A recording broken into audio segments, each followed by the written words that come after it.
Hello friends, welcome back to Anees kitchen. ನಾನು ಇವತ್ತಿನ ಬ್ಲಾಗಲ್ಲಿ ಒಂದು ಡಿಫ್ರೆಂಟ್ ಆಗಿರೋ ಪರೋಟ ರೆಸಿಪಿನ ನಿಮ್ಮ ಜೊತೆಲಿ ಶೇರ್ ಮಾಡ್ಕೊಳ್ತಾ ಇದ್ದೀನಿ ಫ್ರೆಂಡ್ಸ್. ನಾನಿಲ್ಲಿ ಪರೋಟ ಪ್ರಿಪೇರ್ ಮಾಡಲಿಕ್ಕೆ ಸೀಮೆ ಬದನೆಕಾಯಿನ ಬಳಸ್ತಾ ಇದ್ದೀನಿ.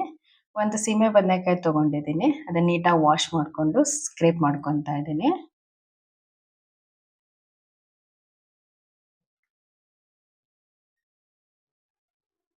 ಅದಕ್ಕೆ ಒಂದು ಮಸಾಲಾನ ಪ್ರಿಪೇರ್ ಮಾಡ್ಕೊಳ್ತಾ ಇದ್ದೀನಿ ಫ್ರೆಂಡ್ಸ್.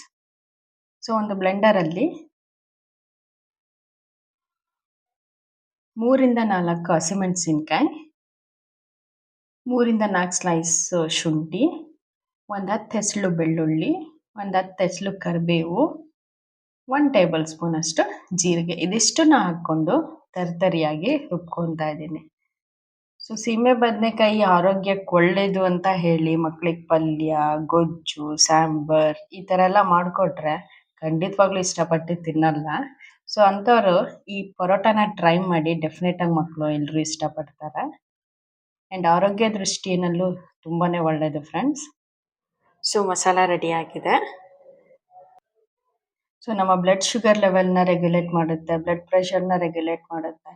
ಸೊ ಸೀಮೆ ಬದನೆಕಾಯಲ್ಲಿ ಫೈಬರ್ ಕಂಟೆಂಟ್ ಜಾಸ್ತಿ ಇರೋದ್ರಿಂದ ನಮ್ಮ ಡೈಜೆಸ್ಟಿವ್ ಸಿಸ್ಟಮಿಗೂ ತುಂಬಾ ಒಳ್ಳೆಯದು. ಹಾಗೆ ಲೋ ಕ್ಯಾಲೋರಿ ವೆಜಿಟೇಬಲ್ ಕೂಡ ಹೌದು ಫ್ರೆಂಡ್ಸ್ ಇದು.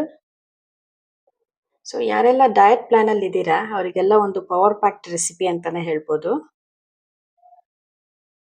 ಸೊ ಒಂದು ಸೀಮೆ ಬದನೆಕಾಯಿನ ಕಂಪ್ಲೀಟಾಗಿ ತುರ್ಕೊಂಡಿದ್ದೀನಿ. ನಾನಿಲ್ಲಿ ಪರೋಟಾಗೆ ಗೋಧಿ ಹಿಟ್ಟನ್ನು ಬಳಸ್ತಾ ಇದ್ದೀನಿ ಫ್ರೆಂಡ್ಸ್. ಒಂದು 8-10 ಪರೋಟ ಆಗೋಷ್ಟು ಗೋಧಿ ಹಿಟ್ಟು ತೊಗೊಂಡಿದ್ದೀನಿ. ಅದಕ್ಕೆ 1 ಟೇಬಲ್ ಸ್ಪೂನ್ ಅಷ್ಟು ಬಿಳಿ ಎಳ್ಳನ್ನು ಯೂಸ್ ಮಾಡ್ತಾ ಇದ್ದೀನಿ. 1 ಟೇಬಲ್ ಸ್ಪೂನ್ ಅಜ್ವೈನ್ನ ಸ್ವಲ್ಪ ರಬ್ ಮಾಡಿಬಿಟ್ಟು ಹಾಕೊಳ್ತಾ ಇದ್ದೀನಿ.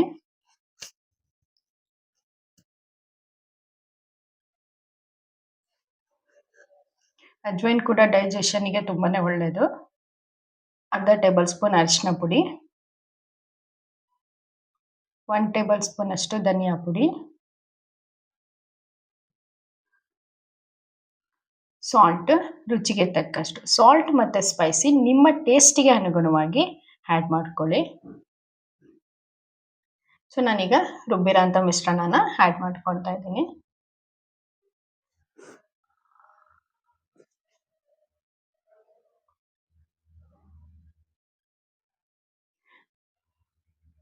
ತುರಿದಿರೋಂಥ ಸೀಮೆ ಬದನೆಕಾಯಿನ ನಾನು ಹಾಗೆ ಡೈರೆಕ್ಟಾಗಿ ಆ್ಯಡ್ ಮಾಡ್ಕೊತಾ ಇದ್ದೀನಿ. ಯಾವುದೇ ಥರ ಅದನ್ನು ಸ್ಕ್ವೀಸ್ ಮಾಡಿಲ್ಲ ನಾನು.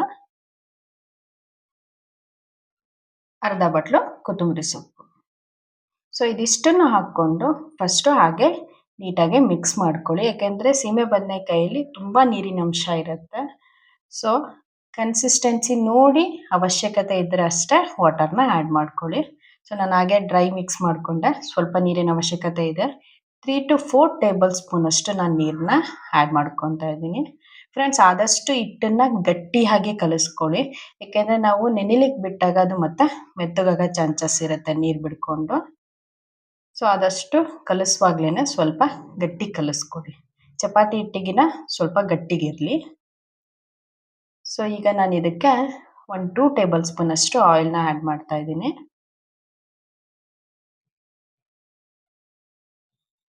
ಸೊ ಆಯಿಲ್ ಹಾಕ್ಕೊಂಡು ಹಿಟ್ಟನ್ನು ನೀಟಾಗಿ ಸಾಫ್ಟಾಗಿ ಕಲಿಸ್ಕೊತಾ ಇದ್ದೀನಿ.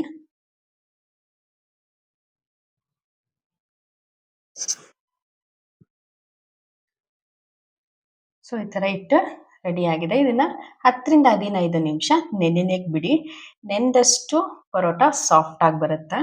ಸೊ ಈಗ 15 ನಿಮಿಷ ಆಗಿದೆ. ಸೊ ನಾನು ಈ ಸೈಡು ಆಲ್ರೆಡಿ ತವಾನ ಬಿಸಿಗಿಟ್ಟಿದ್ದೀನಿ. ಸೊ ಈ ಥರ ಇನ್ನೊಂದು ಸಲ ಮಣಿ ಮೇಲೆ ಹಿಟ್ಟನ್ನು ಸ್ಪ್ರೆಡ್ ಮಾಡಿಕೊಂಡು ಸೊ ಪರೋಟ ಹಿಟ್ಟನ್ನು ನೀಟಾಗಿ ನಾದ್ಕೊಳ್ಳಿ. ನಾದ್ಕೊಂಡು ಚಪಾತಿ ರೋಲ್ ಮಾಡಲಿಕ್ಕೆ ಹೇಗೆ ಉರುಳಿ ತೊಗೊತೀರ ಆ ಸೈಜಿನ ಉರುಳಿನೇ ತೊಗೊಳ್ಳಿ. ಸೊ ನಾನು ತೊಗೊಂಡಿರೋ ಮೆಷರ್ಮೆಂಟಿಗೆ ಇಲ್ಲಿ 10 ಪರೋಟಾಸ್ ಆಗ್ತಾಯಿದೆ. ಸೊ ನಾನೆಲ್ಲ ಉರುಳಿನೂ ಈ ಥರ ರೆಡಿ ಮಾಡ್ಕೊಳ್ತಾ ಇದ್ದೀನಿ. ಸೊ ನಾರ್ಮಲಾಗಿ ಹೇಗೆ ಚಪಾತಿನ ಎತ್ತದ್ಬಿಟ್ಟು ರೋಲ್ ಮಾಡ್ಕೊತೀರೋ ಅದೇ ಥರ ರೋಲ್ ಮಾಡ್ಕೊತಾ ಇದ್ದೀನಿ.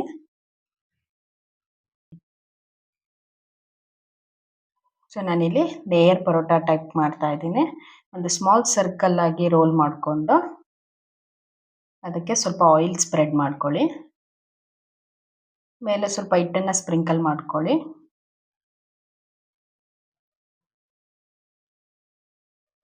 ಸೆಂಟರಿಂದ ಎಡ್ಜ್ ತನಕ ಒಂದು ಸೈಡಲ್ಲಿ ಈ ಥರ ಕಟ್ ಮಾಡ್ಕೊಳ್ಳಿ. ಸೊ ಕಟ್ ಮಾಡಿಕೊಂಡು ಒಂದು ಎಡ್ಜಿಂದ ಇನ್ನೊಂದು ಎಡ್ಜ್ ತನಕ ಈ ಥರ ರೋಲ್ ಮಾಡ್ಕೊತ ಬನ್ನಿ. ಸೊ ಅದು ಕೋನ್ ಶೇಪಿಗೆ ಬರುತ್ತೆ. ಸೊ ಅದಾದಮೇಲೆ ಅದನ್ನು ಪ್ರೆಸ್ ಮಾಡಿಕೊಂಡು ನಾರ್ಮಲ್ ಹೇಗೆ ನೀವು ಚಪಾತಿನ ರೋಲ್ ಮಾಡ್ಕೊತೀರಾ ಅದೇ ಥರ ರೋಲ್ ಮಾಡ್ಕೊಳ್ಳಿ. ಸ್ವಲ್ಪ ತಿಕ್ಕಾಗಿರಲಿ. ಇನ್ ಕೇಸ್ ಹಿಟ್ಟು ಸಾಫ್ಟ್ ಆಗಿಬಿಡ್ತು, ಮಣಿ ಮೇಲೆ ರೋಲ್ ಮಾಡೋಕ್ಕೆ ಬರ್ತಾ ಇಲ್ಲ ಹಿಟ್ಟದ್ದಿ ಅಂದವರು, ಸೊ ನಾವು ಹೀಗೆ ಹೋಳಿಗೆನೆಲ್ಲ ಹಾಳೆ ಮೇಲೆ ಆಯಿಲ್ ಸ್ಪ್ರೆಡ್ ಮಾಡಿಕೊಂಡು ರೋಲ್ ಮಾಡ್ತೀವಲ್ಲ ಆ ಥರನೂ ನೀವು ಮಾಡ್ಕೋಬೋದು. ಸೊ ಈ ಥರ ನಾರ್ಮಲ್ ಚಪಾತಿನ ಹೇಗೆ ರೋಲ್ ಮಾಡ್ಕೊತೀರಾ ಅದೇ ಥರ ರೋಲ್ ಮಾಡ್ಕೊಳ್ಳಿ.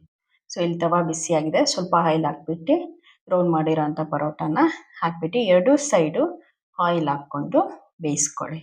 ಸೊ ಇನ್ ಕೇಸ್ ಆಯಿಲ್ ಬೇಡ ಅಂದರೆ ಹಾಗೆ ಡ್ರೈ ಪರೋಟ ಕೂಡ ಮಾಡ್ಕೋಬೋದು, ಅಥವಾ ಆಯಿಲ್ ಬದಲು ಗೀ ಮತ್ತು ಬಟರ್ ಕೂಡ ಯೂಸ್ ಮಾಡ್ಬೋದು. ತುಂಬಾ ಸಾಫ್ಟಾಗಿ ಹಾಗೆ ಟೇಸ್ಟಿಯಾಗಿರುತ್ತೆ. ಯಾರೆಲ್ಲ ವಿಡಿಯೋ ನೋಡ್ತಾ ಇದ್ದೀರಾ ಡೆಫಿನೆಟಾಗಿ ಪರೋಟಾನ ಟ್ರೈ ಮಾಡಿ.